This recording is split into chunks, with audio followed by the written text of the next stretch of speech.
odometer है ना, अब ये गोलवा बाद में जो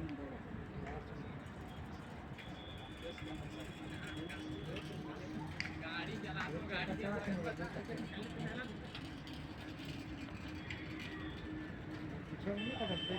हाँ हाँ